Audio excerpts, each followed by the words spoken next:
La organización y funciones del sistema nervioso central. El sistema nervioso central es la parte del sistema nervioso formada por el cerebro y la médula espinal. Nervio. Un nervio es una red de axones que funcionan juntos en el sistema nervioso periférico. Como podemos recordar, el axón es una de las unidades funcionales de la neurona que se encarga de enviar información de una neurona a otra. También tenemos el tracto, que es una red de axones, pero que se encuentran en el sistema nervioso central. Se trata estos dos términos de manera diferente por donde las neuronas están ubicadas. Una en el sistema nervioso periférico y la otra en el sistema nervioso central.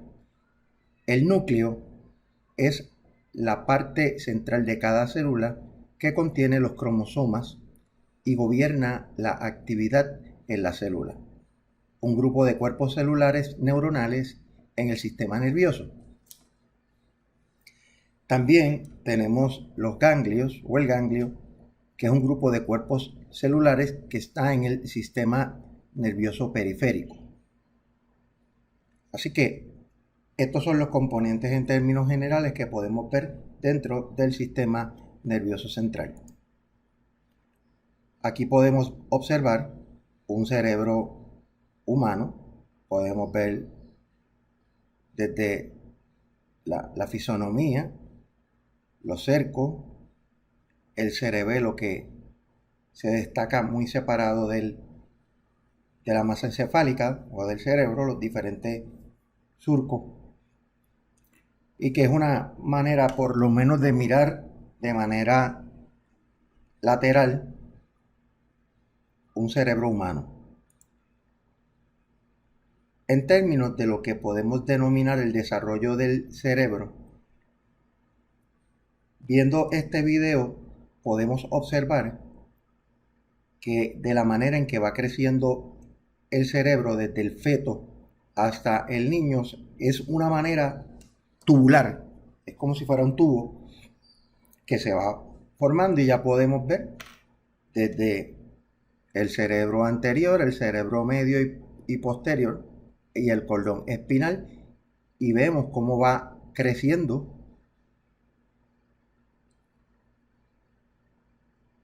desde las 3 semanas, las 7 semanas, las 11 semanas, y luego de las 11 semanas hasta el nacimiento ya pueden ver ya una estructura mucho más formada de lo que es el cerebro, donde podemos ver el cerebro anterior, el cerebellum, la médula y el cerebro medio, que aquí ya se ve escondido, está un tanto escondido, no tan así como cuando tenía 11 semanas, 7 y 3 respectivamente. Pero lo interesante es que pueden ver que parece un tubo y en la medida que se va desarrollando cambia su fisonomía.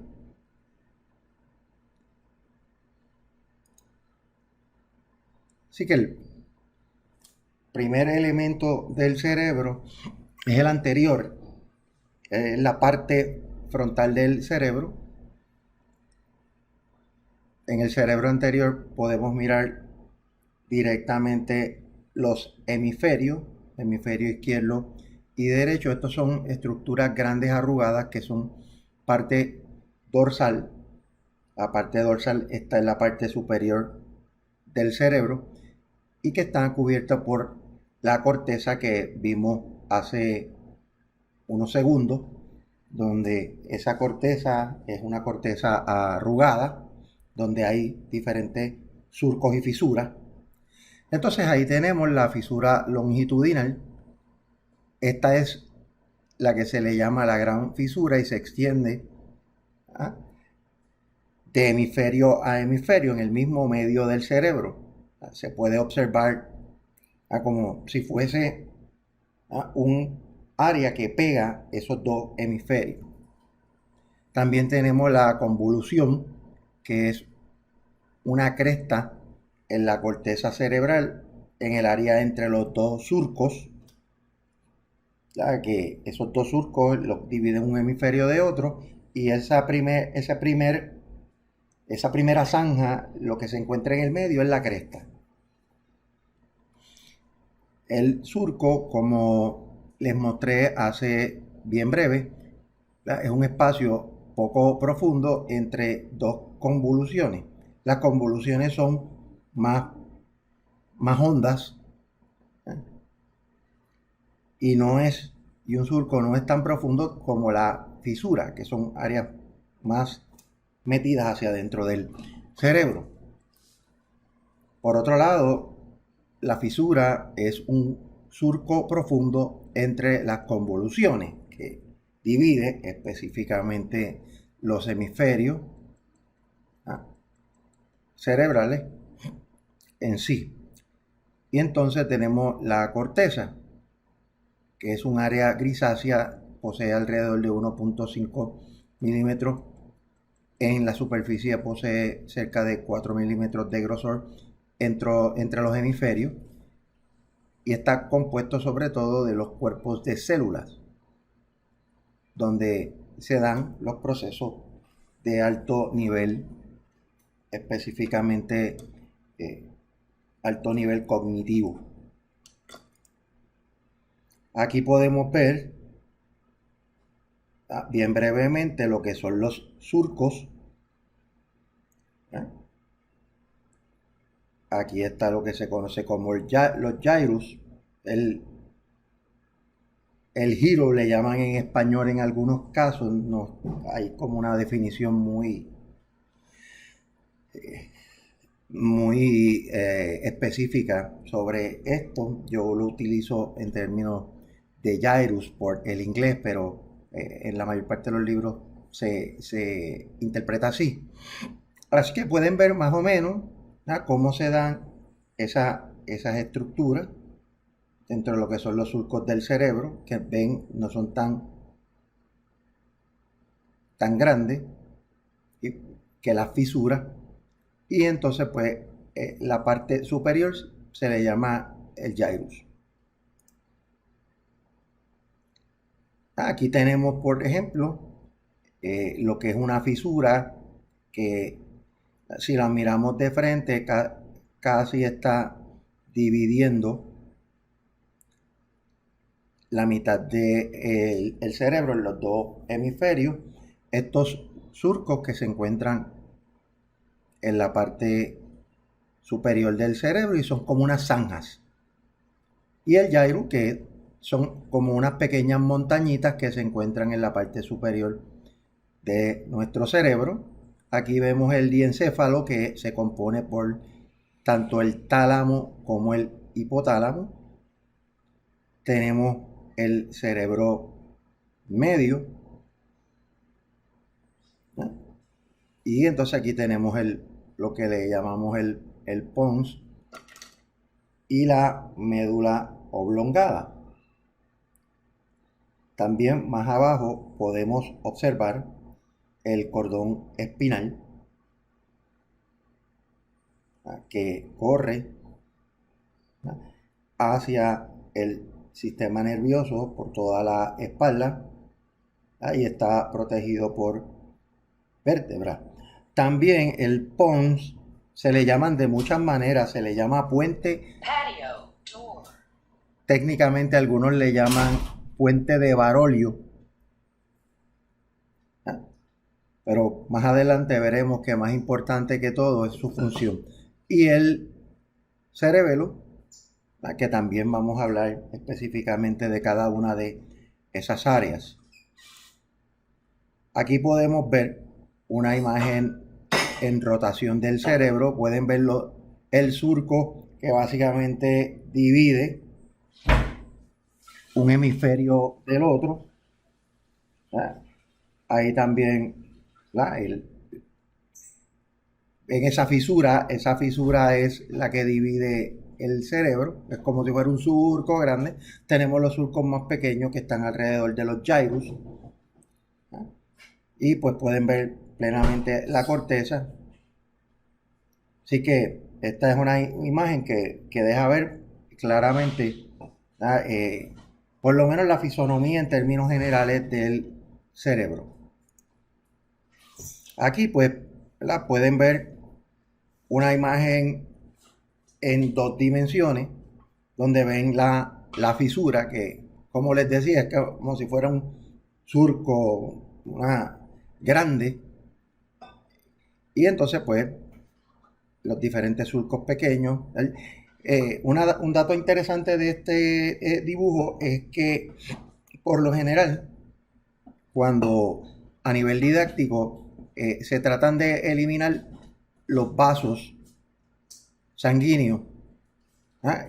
Aquí podemos ver en el lado derecho, ¿ah? En el hemisferio derecho que está limpio, y en el izquierdo vemos cuando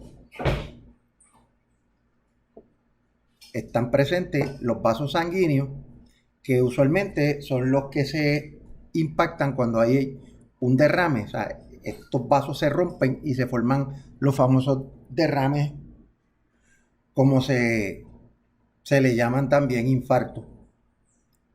Muchos pensamos que el infarto es solamente asociado al corazón, pero no, también se le asocia cuando hay un derrame, se le denomina también infarto. Aquí podemos ver, ¿ah?, el cerebro cortado hacia la mitad, un corte de corona, donde vemos la corteza. Aquí pueden ver el gyrus, pero también pueden ver la materia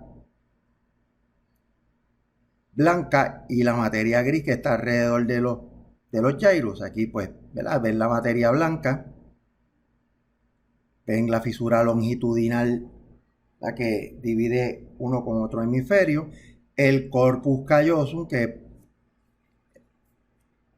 son unas fibras bien importantes que dividen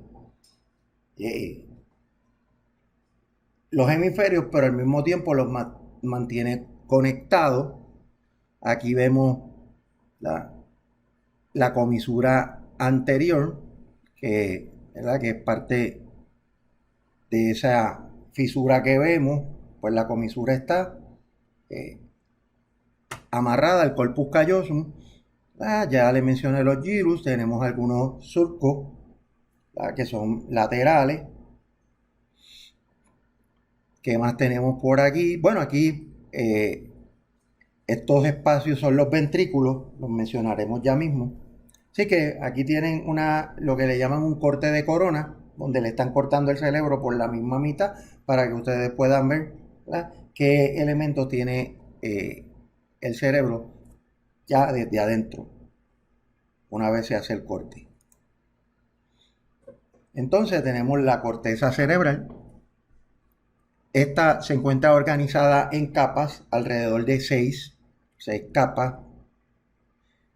Cada capa tiende a separarse por unas fibras que pues tienen la función de servirle a los cuerpos celulares.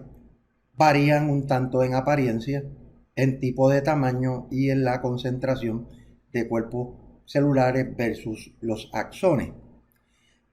También estas capas varían en funciones. Cuando usted mira el gyrus, la parte superior, las montañitas o chichoncitos, si uno hiciese un corte de corona dentro de ese gyrus, usted va a ver que están las 6 capas de las cuales estamos mencionando. Ahora, estas capas también varían en términos de las funciones. Algunos investigadores señalan que las capas 2 y 3 son asociativas, son de funciones asociativas. La 4 es sensorial y la 5 y la 6 poseen ciertas funciones motoras. La capa primera simplemente es para proteger, es donde vemos la montañita o los chichoncitos en el área del cerebro. Simplemente su rol es proteger. Ahí también pueden encontrar los vasos sanguíneos.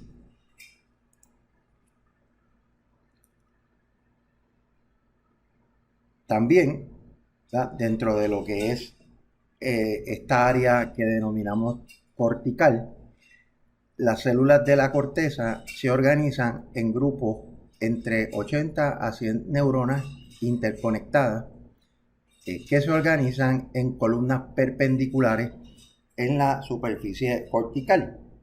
Ya mismito lo vamos a ver en un dibujo. Son como los grupos de neuronas que están interconectadas, pero que se forman a manera de una columna.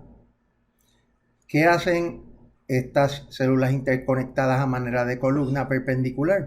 Pues proveen una unificación de las capas horizontales de la corteza. ¿Y qué hace esto? Pues contribuye como una unidad primaria de procesamiento de información en la corteza. También las células en las columnas tienen una función similar. Por ejemplo, ellas pueden recibir insumos, pueden recibir información desde la misma área en la superficie de la piel a nivel sensorial, mientras que su columna del lado, su vecina, imagínense que tienen columnas de neuronas, tienen funciones bastante similares.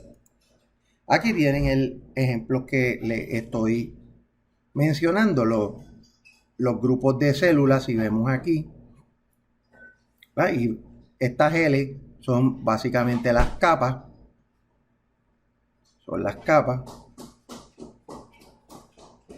que se ven como una columna. Aquí pues se puede ver también esas capas, ¿verdad?, desde una vista un poco más concreta del cerebro, ¿no?, a nivel el microscópico. Pero aquí pues pueden ver más o menos cómo esas columnas, como decíamos, las funciones de las células, a las 80 o 100 células que se encuentran amarradas o neuronas, la función de esta columna y la de la próxima son bastante similares. Eso es lo que hace que se den funciones asociativas también. Así que podemos ver aquí un poco ese arreglo de columnas en la corteza, esas columnas o capas que se organizan para uno poder conocer un poco la constitución de nuestro cerebro. Ahora podemos observar los lóbulos del cerebro. Si miramos desde izquierda hacia nuestra derecha, tenemos el lóbulo frontal. Luego le sigue el lóbulo parietal, que se encuentra en la parte superior de la cabeza. El área temporal, que está bastante cercana a los oídos. Ciertamente también tiene asociación con la audición. Y el lóbulo occipital, cuya función principal está asociada con la vista. Claro, todos los lóbulos, por estar interrelacionados, ¿verdad?, unos aportan, por ejemplo, en el lóbulo parietal hay aspectos de la visión, igualmente que en el temporal hay interconexiones neuronales que permiten que una persona pueda trabajar la parte espacial. Yo estar en un lugar donde yo sé que estoy apretado o que estoy cómodo, estoy amplio. Y acá en la parte inferior podemos ver el cerebelo, ¿verdad?, y acá tenemos el cordón espinal. Vamos a hablar un poco del lóbulo frontal, También se habla de que son lóbulos frontales, hay veces que en los libros usted puede escuchar, y es que claro, al usted dividir el cerebro en dos, pues el lóbulo frontal va a haber uno en el área derecha y otro en el área izquierda, pero en la realidad es un solo lóbulo, pero hay una parte que se encuentra en el hemisferio izquierdo y otra en el derecho. El lóbulo frontal incluye funciones complejas tales como la cognitiva y la motora, lo que se conoce como el precentral gyrus. Aquí voy a utilizar muchos términos en inglés, ya que los mismos son más manejables en términos de generalización de los libros. ¿Eh? Y el precentral gyrus se va a extender hasta el central sulcus o el surco central. Ya lo vamos a ver en un dibujo próximamente, donde se localiza la corteza motora. Esta es bien importante porque tiene que ver con los movimientos corporales. A su lado derecho o al lado derecho del lóbulo, ¿verdad?, va a controlar el izquierdo. Esto es algo interesante, a que el lóbulo frontal izquierdo controla a nivel motor mi mano derecha, mi pie derecho y viceversa. Y viceversa. También se encuentra el área de Broca. El área de Broca controla la producción del lenguaje, contribuyendo a dos elementos fundamentales: la estructura del lenguaje y la gramática. La corteza prefrontal se va a relacionar con la planificación, el control de los impulsos, el ajuste en la conducta como respuesta de recompensa, los castigos y la toma de decisiones. Más tarde en el curso, cuando hablemos de las aplicaciones de la neurociencia a las organizaciones, vamos a ver cómo la corteza prefrontal es bien importante en los lugares de trabajo, ya que permite construir todo lo que un ser humano tiene alrededor, ¿verdad?, poder recompensar y castigar el comportamiento y los procesos de toma de decisiones. Y también lo último que se ha sabido desde hace unos años es que el lóbulo frontal se asocia con el procesamiento de las emociones. Así que hay un canal de vinculación entre el lóbulo frontal y las áreas en el cerebro medio que están asociadas con el procesamiento y manejo de las emociones. Tenemos también el lóbulo parietal. Este está localizado en la fisura superior y lateral y en el central sulcus, y el lóbulo occipital, como vimos ahorita, está en la parte superior de la cabeza. Allí también se encuentra la corteza somatosensorial. Esta se encuentra en el postcentral gyrus y procesa los sentidos: tacto, temperatura, dolor, y también los sentidos que están asociados y a la posición y el movimiento. Esto sobre todo conectan bastante cercano con el lóbulo occipital, que está asociado con la visión. En las áreas de asociación del lóbulo parietal reciben insumos de los sentidos corporales y de la visión, un poco lo que les acabo de mencionar. Ayuda a que las personas identifiquen objetos por medio del tacto, determinar la localización de las extremidades y localizar objetos de manera espacial. Yo saber dónde está un vaso y colocar mi mano para poderlo agarrar. Daños en la corteza parietal posterior pueden hacer que las personas ignoren objetos, ya que yo sé que ese vaso está por ahí, pero no lo veo. O le paso a una persona por el lado y no lo puedo ver. Y también se da actividad en el lado opuesto de la lesión. Por ejemplo, si la lesión fue en la corteza posterior, corteza parietal posterior derecha, el vaso que esté a mi izquierda no lo voy a poder ver, pero si hay un vaso a la derecha sí lo voy a poder ver. También se ha encontrado que es más frecuente este tipo de daño en el lóbulo parietal derecho, donde nuevamente usted va a ver los problemas o las dificultades en el área izquierda del cuerpo. También tenemos el lóbulo temporal. Los lóbulos temporales contienen el área de proyección auditiva, como mencioné hace un ratito, también la asociación visual y auditiva, que es esa conexión entre lo que veo y escucho, y un área que es el área de Wernicke asociada al lenguaje.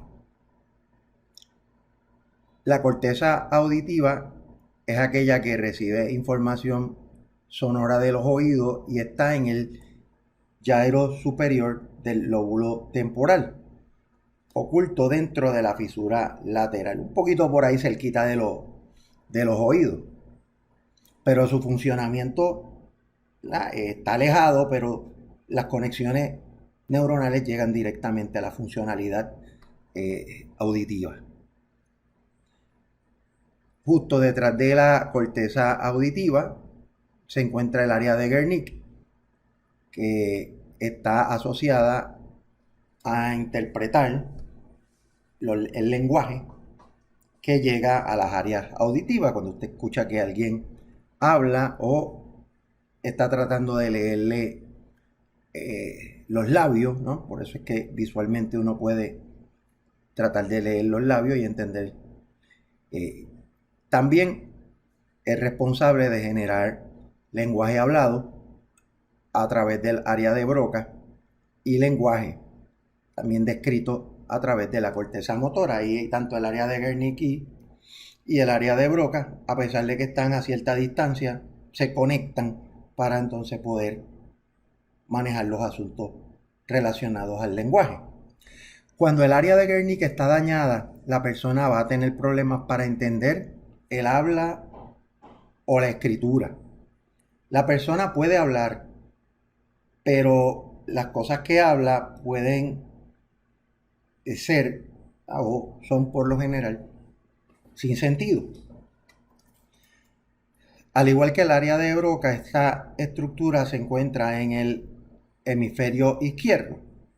Eso es bien importante, que tanto el área de Broca como Wernicke se manifiesta en el área izquierda del cerebro.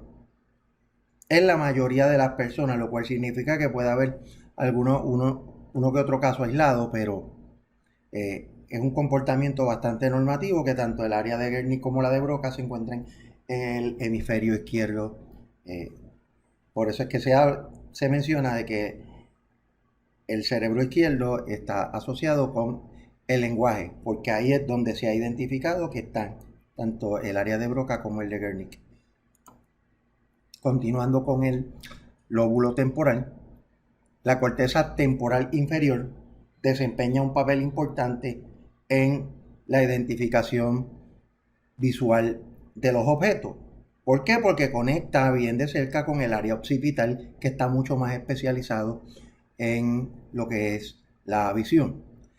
Personas con daño en esta área tienen dificultades para reconocer objetos familiares a simple vista, aunque pueden dar descripciones detalladas de estos objetos, pero se le hace difícil, sobre todo de cerca, poderlo identificar de buenas a primeras. Ahora, estas no tienen dificultad para identificar los mismos elementos por el contacto, o sea, el tocarlos, el sentirlos. Ahora, también pueden no reconocer los rostros de amigos y familiares, aunque pueden identificar a las personas por sus voces, lo cual algunas veces sirve como mecanismo de compensación a una persona pues, que tenga daño en el lóbulo temporal. También se ha encontrado que el lóbulo temporal a manera asociativa es importante en aspectos tales como la memoria. Ahora nos encontramos con el lóbulo occipital. Aquí en el lóbulo occipital se ubica la corteza visual, que procesa toda la información asociada con la vista. Está lo que se conoce como el área de proyección primaria. Esta ocupa la punta posterior del lóbulo. Antes de esta área primaria hay 4 áreas de asociación que detectan componentes individuales de una escena como el color, el movimiento y la forma. Esta información se combina y procesa más en otras áreas de asociación, particularmente en los lóbulos temporal y parietal, así como en las áreas somatosensoriales y motoras. Están organizadas para representar la forma del cuerpo, o sea, percepción de espacio y forma. También la corteza visual contiene un mapa de espacio visual porque sus receptores, o lo que le llaman los receptores adyacentes, en la parte posterior del ojo envía neuronas a las células adyacentes en la corteza visual. Otro de los elementos es el tálamo. El tálamo se encuentra justamente debajo de los ventrículos laterales, donde recibe información de todos los sistemas sensoriales excepto el olfato y la transmite a las respectivas áreas de proyección cortical. Muchas otras neuronas del tálamo se proyectan más difusamente a través de la corteza y ayudan a despertar la corteza cuando es necesario o apropiado. Por otro lado, en realidad existen 2 tálamos. Aquí sí, uno derecho y otro izquierdo, y uno está recostado al ladito del otro. Tenemos también el hipotálamo, que esta es una estructura más pequeña inferior al tálamo que desempeña un papel sumamente importante en el control de las emociones y los comportamientos motivados como comer, beber y realizar actividades sexuales. El hipotálamo ejerce esta influencia en gran medida a través de su control del sistema nervioso autónomo, que a su vez también influye en el entorno hormonal del cuerpo a través de su control sobre la glándula pituitaria. También otro de los organelos que tenemos es la hipofisis. Esta parece estar colgando de un tallo, de su tallo, debajo del mismo hipotálamo. Al estar debajo del hipotálamo, la hipofisis, ¿verdad?, también forma conexiones asociativas. Se le llama la glándula maestra porque esta glándula se conecta con otras glándulas en el cuerpo. El hipotálamo, al igual que el tálamo, están emparejados, conteniendo probablemente la mayor concentración de núcleos importantes en el comportamiento de todo el cerebro, así también como la cantidad de neuronas o conexiones neuronales. El otro elemento es el corpus callosum. Ya hemos hablado por encima de él, ahora hablaremos un poco más específico.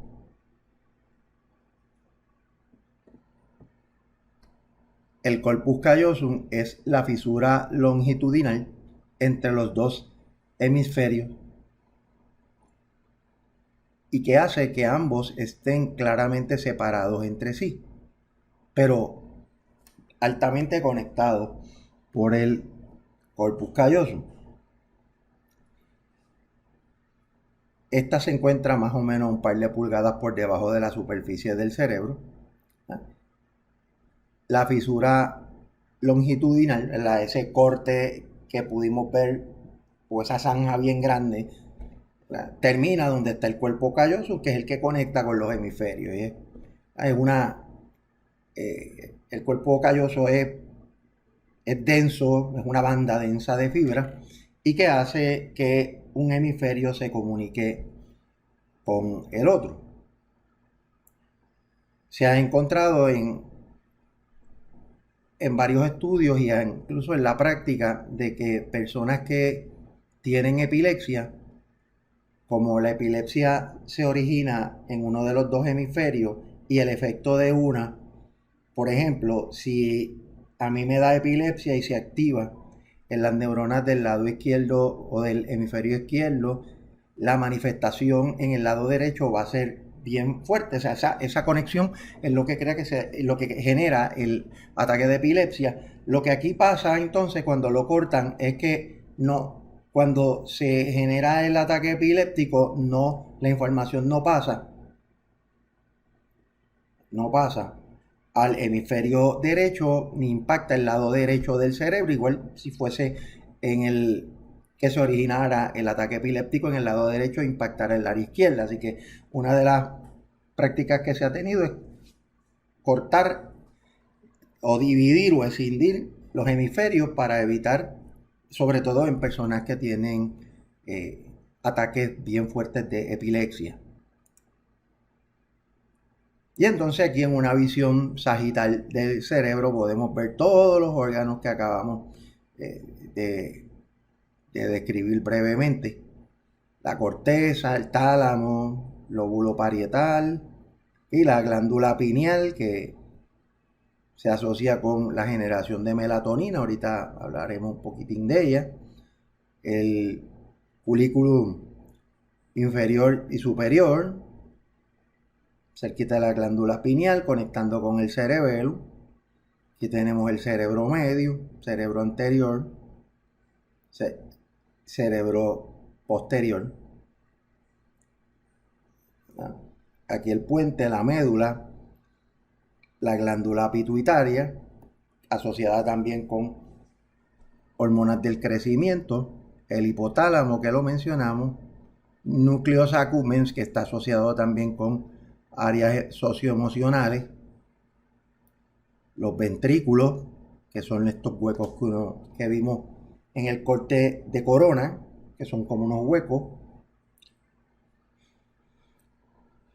el cuerpo callosum, que aguanta o pega ambos hemisferios, y el cingulate o el cingulate gyrus, que se encuentra cerca del corpus callosum. Aquí un poco yo lo expliqué y aquí está la fisonomía desde una perspectiva sagital del cerebro.